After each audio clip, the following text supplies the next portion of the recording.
There are dozens of theories and conspiracies dating back to the Middle Ages. Have you ever wondered if any of them are true? If this was the case, how would it change our lives or our perception of reality?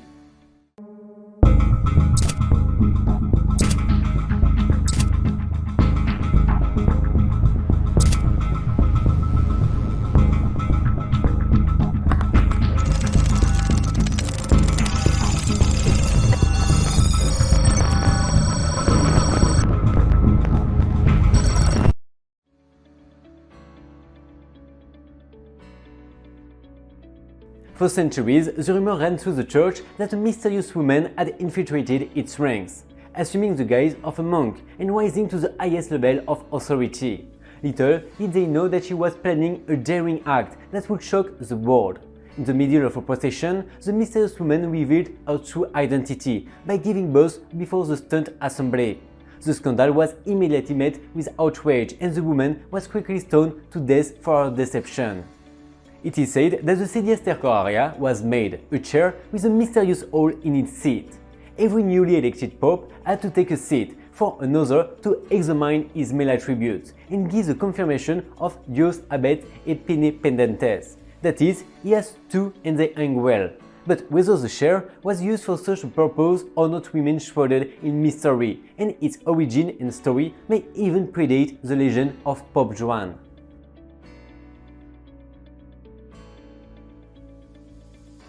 As you go about your day in 2023, do you ever stop to consider that you may not actually be living in 2023? That what you believe to be reality may in fact be a ruse created centuries ago. That the calendar you use to measure the passing of time may have been tampered with by a power-hungry emperor. Yes, it's true. The phantom time theory suggested that Emperor Otto III, with the help of his devious lieutenant Gerbert, conspired to create a period of 3 centuries, from 614 to 911, that never actually existed. Can you imagine that what life would be like if this theory were proven to be true? You could very well be living in 1726 and not in 2023. One thing is certain, that is tale that will have you on the edge of your seat, wondering if you're really living in the present or the past. Tales of mystery and suspense swirl around the years 614 to 911. Could it be possible that these years, which are so pivotal in history, never actually existed? Could it be that they were fabricated by powerful figures to increase their own wealth and power? It's an intriguing thought and one that has caused many to question the veracity of our historical records. The theory goes that the Holy Roman Emperor Otto III and Pope Sylvester II concluded to alter the calendar, moving the year 614 to 911 overnight. This would give Otto III a royal lineage and would provide the perfect opportunity for the Pope to be the Pope of the year 1000 after Jesus Christ. Ambition for power and wealth drove the plan to fruition, to create a dynastic lineage bolstered by years that never were, granting absolute power to one. The promise of 1000 after Jesus Christ papacy, a year to revive the Christian faith, proved too tempting for the coffers of the papal office, and so it came to pass. The lack of written and archaeological sources for this period, combined with the lack of technological or artistic advances, lends some credibility to this theory. After all, it was a time of high illiteracy, and the priestesses were the ones who determined what year it was. So, what if it really is true? Could it be really possible to manipulate time and truth? It is an interesting thought, and only time will tell if this is indeed the case. Draw your own conclusions.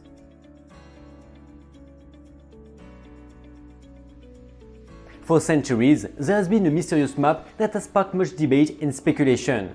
People believe that it contains information that was never known to exist at that time, and that it even shows the Atlantic coastlines of Europe, Africa and the Americas in remarkable detail.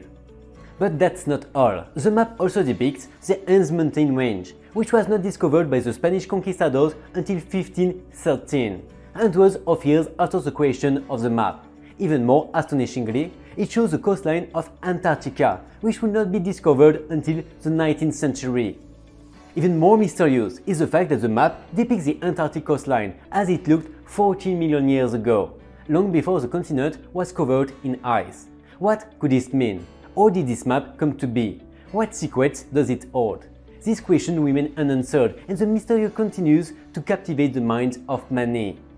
The mysterious and captivating Piri map has been a source of fascination for scholars and adventurers alike ever since its discovery in the Topkapi Palace in Istanbul in 1929.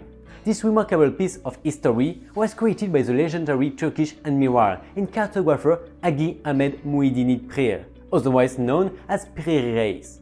The map became famous when amateur archaeologist Arlington Marley published his classic pseudo-archaeological book Lost America, the story of the pre-Columbian Iron Age in America in 1951.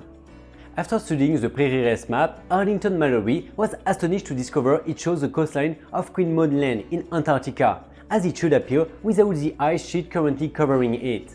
Queen Maud Land, which was named after Queen Maud 1869-1933, the wife of King Haakon VII of Norway, is a sector of East Antarctica that is mostly covered by massive blocks of ice.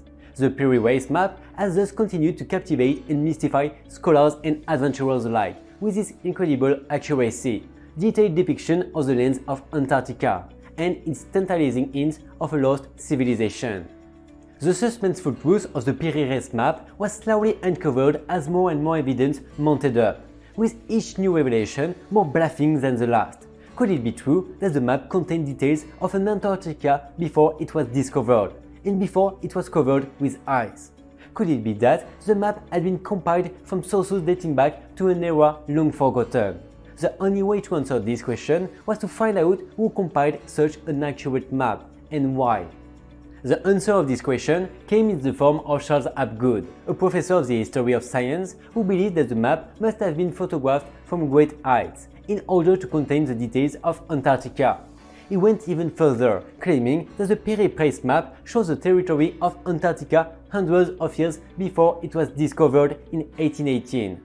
Truly unbelievable, this theory would mean that 12,000 years ago there was a technological civilization on Earth with the resources to map the entire globe, which was later destroyed by a hypothetical landslide of the Earth's crust.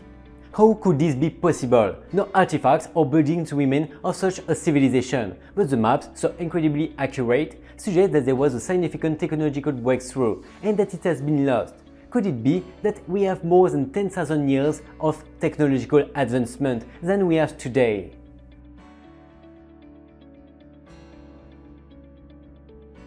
Once upon a time, there was a mysterious manuscript known as the VOYNIC'S manuscript. It was written in an unknown language and illustrated with strange and perplexing images. Nobody knew where it came from, or who wrote it, or what the strange words meant. The manuscript was first discovered in 1912 by a Polish book dealer named Wilfrid Wojnik. He was intrigued by its strange content and despite the fact that he was unable to decipher it, he bought it and took it back to Europe with him. Since then, many people have tried to crack the code of the VOYNIC'S manuscript. Many of them have failed, but some claim to have made progress. Unfortunately, their claims are often met with skepticism, as the meaning of the strange words and images remains a mystery. The manuscript is written in a peculiar script, which is made up of symbols that are not related to any alphabet or other language. The illustrations in the book are equally strange, depicting a variety of plants, animals, and other objects that don't correspond to any known species.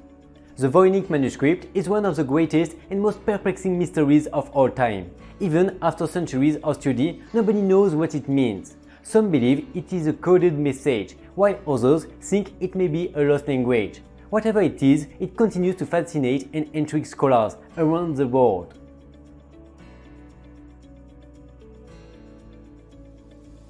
Once upon a time, there lived a mysterious man called the Wandering Jew. He was said to have been cursed with immortality by Jesus, as he mocked him on the day he was carrying the cross.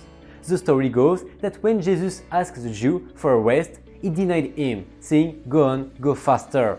Jesus then cursed him to wander the earth until his return. The Wandering Jew soon found himself in a unique situation, as he was unable to age. He was stuck in a perpetual state of wandering. He was often seen in the strangest of places and had a knack for showing up in the most unexpected locations.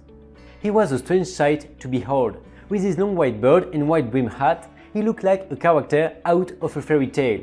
Despite his strange appearance, people were generally intrigued by his presence and welcomed him into their arms. The Wandering Jew was said to have an insatiable curiosity and was always looking for something new to learn. He was known for his wise words and sage advice, often sharing his vast knowledge with those who would listen.